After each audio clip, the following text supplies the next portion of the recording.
അപ്പോൾ എല്ലാവർക്കും പുതിയ വീഡിയോയിലേക്ക് സ്വാഗതം. നവാഗതനായ അജിത് മാമ്പള്ളിയുടെ ഡയറക്ഷനിൽ ആൻ്റണി വർഗീസ് പെപ്പെ, ഷബീർ കല്ലറക്കൽ, രാജ് പി ഷെട്ടി എന്നിവർ പ്രധാന കഥാപാത്രങ്ങളായി എത്തുന്ന ഏറ്റവും പുതിയ ആക്ഷൻ ത്രില്ലർ ഡ്രാമ മൂവിയാണ് കൊണ്ടൽ. 80% കടലിൽ ഷൂട്ട് ചെയ്തതുകൊണ്ടും സിനിമയുടെ പുറത്തിറങ്ങിയ ട്രെയിലർ എന്ന എക്സ്പെക്റ്റേഷൻ കൊണ്ടും സർവോപരി പെപ്പയുടെ അടിപ്പടമെന്ന ലേബലിനോടൊപ്പം dancing Rose, Shabeer, Raj P Shetty എന്നിവരും ഭാഗമാവുന്നതുകൊണ്ടും സിനിമയ്ക്ക് മോശമല്ലാത്തൊരു ഹൈപ്പ് ഉണ്ടാക്കാൻ സാധിച്ചിട്ടുണ്ടായിരുന്നു. ആ ഹൈപ്പിനെ എത്രത്തോളം തൃപ്തിപ്പെടുത്തിയതെന്ന് നോക്കാം ഈ വീഡിയോയിലൂടെ. കരയിൽ കുടുംബത്തോടൊപ്പം കഴിയുന്ന ഇമ്മാനുവലിന് അവിടെ വെച്ചുണ്ടാകുന്ന ഒരു ഇൻസിഡൻറ്റ് മൂലം കടലിൽ പോകേണ്ടി വരുന്നതും അതിനുശേഷം ആ ബോട്ടിൽ വെച്ച് ഇമ്മാനുവലും ജോലിക്കാരും തമ്മിലുണ്ടാകുന്ന കോൺഫ്ലിക്റ്റുകളും അവയെല്ലാം അദ്ദേഹം എങ്ങനെ ടാക്കിൾ ചെയ്യുന്നു എന്നതുമാണ് സിനിമയുടെ ബേസിക് സ്റ്റോറി ലൈനായിട്ട് വരുന്നത്. ആ കോൺഫ്ലിക്റ്റുകളെല്ലാം ഇമ്മാനുവലിൻ്റെ ജീവിതവുമായി എങ്ങനെ കണക്ട് ചെയ്തു നിൽക്കുന്നുവെന്നും അവയെല്ലാം എങ്ങനെ ഇമോഷണലി ഹുക്ക് ചെയ്യുന്നുവെന്നുമാണ് അജിത് മാമ്പള്ളി തൻ്റെ സ്ക്രീൻ പ്ലേയിലൂടെ ഈ സിനിമ ശ്രമിച്ചിട്ടുണ്ടായിരുന്നത്. പ്രധാന കഥാപാത്രങ്ങൾക്ക് പുറമെ മണികണ്ഠരാജൻ, പ്രതിഭ, ഗൗതമി നായർ, ശരത് സഭ, ഉഷ, പ്രമോദ് വെളിയനാട്, നന്ദു, ജയാക്കുറപ്പ് എന്നിവരും സിനിമയിൽ വേഷമിടുന്നുണ്ട്.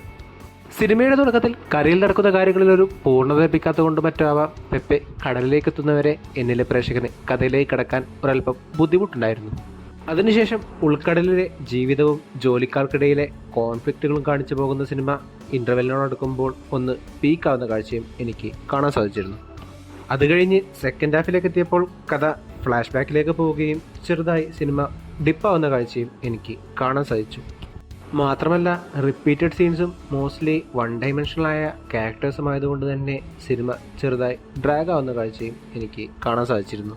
അതിനുശേഷം ട്രെയിലറിൽ കാണിച്ച സ്രാവുമായുള്ള സീൻസ് വന്നതിന് ശേഷം സിനിമ വീണ്ടും ട്രാക്കിലാവുകയും അതിനുശേഷം ക്ലൈമാക്സ് വരെ ആ ഒരു പേസ് മെയിൻറ്റെയിൻ ചെയ്തു വെക്കാനും സിനിമയ്ക്ക് സാധിച്ചു എന്ന് വേണം പറയാൻ.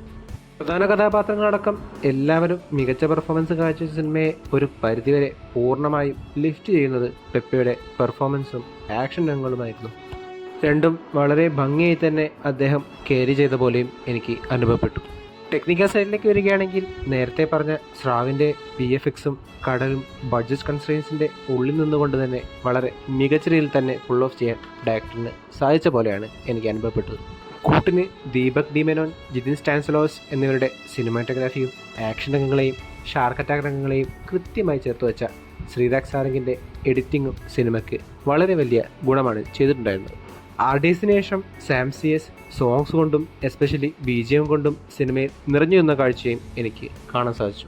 ആകെ മൊത്തത്തിൽ ഒരു യൂഷ്വൽ റിവെഞ്ച് സ്റ്റോറിയെ അതിൻ്റെ കാമ്പ് ഒട്ടും ചൊല്ലാതെ ഒരു പരിധിവരെ മെയിൻറ്റെയിൻ ചെയ്ത ഒരു ഡീസൻറ്റ് ആക്ഷൻ എൻ്റർടൈനർ മൂവിയായി തന്നെയാണ് കൊണ്ടൽ എനിക്ക് അനുഭവപ്പെട്ടിട്ടുണ്ടായിരുന്നത്.